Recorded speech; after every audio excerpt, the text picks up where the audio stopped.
अक्सर क्रिकेट में एक बात कही जाती है कि प्लेयर्स को मौके पर चौका मारना चाहिए, लेकिन संजू सैमसन मौके पर चौका नहीं मारते बल्कि मौके पर हक देते हैं। जी हाँ, टी20 इंटरनेशनल क्रिकेट में उनके आंकड़े इतने खराब होते जा रहे हैं कि अगर उनको अगली टी20 सीरीज में मौका मिलता है तो ये सबसे ज्यादा हैरानी भरी बात होगी।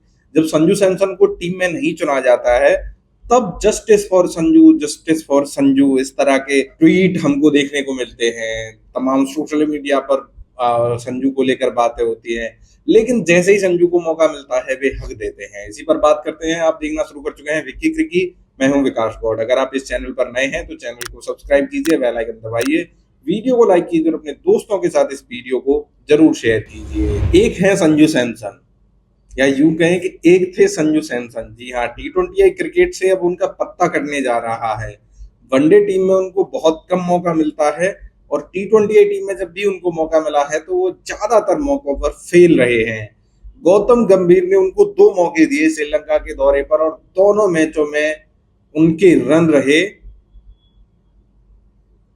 0। जी हाँ, एक नहीं 2-0। दूसरे टी20 मैच में उनको ओपनर बनाया गया था और वे पहली गेंद पर ही आउट हो गए थे। यहां तक 8 ओवर में 78 रनों की दरकार थी जब डकवर्थ लुईस नेम लागू हुआ था। क्योंकि बारिश आ गई थी उस मैच में तो वहां से उम्मीद की जा रही थी कि वे कुछ रन बनाएंगे, लेकिन इन्होंने इतना घटिया शॉट लगाया कि वो क्लीन बोल्ड हो गए। शॉट तो क्या ही गए उसको, ना तो उनसे गेंद रोकी गई ना उनसे डिफेंस की गई।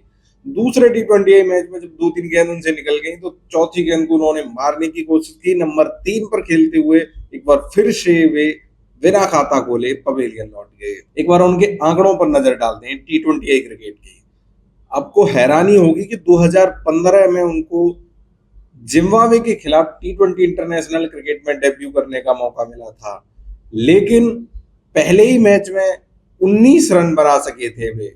और उसके बाद उनको फिर 5 साल के बाद मौका मिला 2020 में श्रीलंका के खिलाफ पुणे में। इतना समय उनको लगा क्योंकि सेलेक्टर्स उनसे खुश नहीं थे, वे लगातार रन नहीं बना रहे थे। आईपीएल में भी कुछ अच्छी पारियां खेलते थे एक दो, लेकिन कंसिस्टेंट उनके बल्ले से रन नहीं निकल रहे थे। लेकिन जब कंसिस्टेंट उनके बल्ले से रन निकलने लगे और सोशल मीडिया पर कैंपेन चलने लगे कि संजू सैमसन को टीम में चुना जाना चाहिए, संजू सैमसन को टीम में लाओ, तो फिर सेलेक्टर्स को टीम में डालना पड़ा संजू सैमसन को। और 2020, 21, 22, 23, 24 में उनको करीब 30 मौके मिल चुके हैं, लेकिन 30 में से ज्यादातर मौकों पर वे फेल रहे हैं।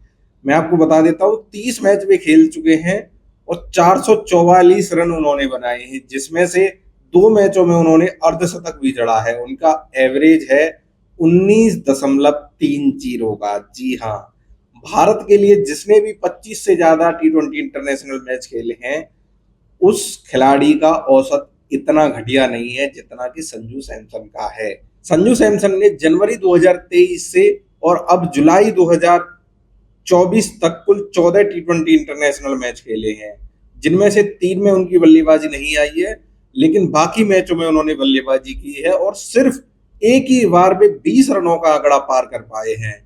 इसमें भी 3 डक शामिल है, मतलब 3 बार तो वे खाता ही नहीं खोल पाए। अब अंदाजा लगा सकते हैं कि उनके आंकड़े किस तरीके के हैं। हालांकि एक चीज है कि उनको किसी एक नंबर पर मौका नहीं मिला है। कभी भी ओपनर बन जाते हैं तो कभी नंबर 3 पर आते हैं, कभी नंबर 4 पर आते हैं, कभी 5 पर, कभी 6 पर। तो ये उनके साथ दिक्कत रही है, लेकिन उनको जब भी मौका मिला है उन्होंने निराश किया है।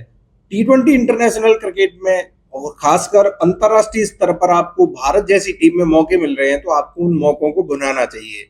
हम पिछले समय में देखते आते थे जब 90 के दशक में या 2000 के आसपास खिलाड़ियों को अच्छे खासे मौके मिल जाते थे, तब तक आदमी सेटल हो जाता था। लेकिन संजू सैमसन के साथ दिक्कत हो रही है और वे इंटरनेशनल क्रिकेट में अपने प्रदर्शन को अच्छा नहीं कर पा रहे हैं। हालांकि वनडे इंटरनेशनल क्रिकेट के उनके आंकड़े अच्छे हैं, औसत भी अच्छा है, अच्छी क्रिकेट खेलते हैं, लेकिन वहां उनको मौके नहीं मिल पा रहे हैं क्योंकि ऋषभ पंत, केएल राहुल, इस तरह के विकेट कीपर बल्लेबाजों की वापसी हो गई है, तो फिर उनको मौका मिलना वहां मुश्किल लग रहा है। जब आप टी20 क्रिकेट में ऐसी क्रिकेट खेलेंगे तो फिर वनडे क्रिकेट में आपको परेशानी सामना करना पड़ेगा। सेलेक्टर्स आप पर भरोसा नहीं जताएंगे और यही हुआ है। श्रीलंका की सीरीज के लिए उनको T20 टीम में रखा गया था, लेकिन वनडे टीम में उनको नहीं रखा गया है। अगर इन सभी आंकड़ों पर नजर डालें और हम गौर करें तो अगले T20 सीरीज में संजू सैमसन शायद टीम से बाहर हो सकते हैं, क्योंकि गौतम गंभीर भरोसा तो जताते हैं खिलाड़ियों पर, लेकिन उनका पास्ट रिकॉर्ड देखें संजू सैमसन का तो शायद फिर उनको बाहर किया जा सकता है। आपको याद होगा कि वे T20 वर्ल्ड कप की टीम में थे, लेकिन उनको एक भी मौका नहीं मिला था पूरे टूर्नामेंट में। शुरुआत में जब एक वार्म अप मैच खेला गया था बांग्लादेश के विरुद्ध, तो उस मैच में उन्होंने 1 रन बनाया था और 3-4-5 गेंदों का सामना किया था। तो आप इस स्तर पर खेल रहे हैं और आप ऐसा प्रदर्शन करते हैं तो फिर निश्चित तौर पर आपको समस्याओं का सामना करना पड़ेगा और सेलेक्टर्स भी आपकी ओर से हट जाएंगे, आपकी ओर देखेंगे तक नहीं। तो फिर वही बात है कि आपको इतने सारे मौके मिले और आपने उन मौकों को नहीं बनाया। अगर आप बाहर होते हैं तो आप फिर शर्मिंदा ना होइएगा, और फैंस से भी अपील करता हूं संजू सैमसन के कि वो भी इस चीज को पचाएं कि संजू सैमसन की T20 आंकड़े अच्छे नहीं हैं। दोस्तों, संजू सैमसन को लेकर आपका क्या कहना है मुझे कमेंट करके जरूर बताएं। इस वीडियो में फिलहाल इतना ही, मिलते हैं अगले एक और वीडियो में, तब तक के लिए शुक्रिया। जय हिंद।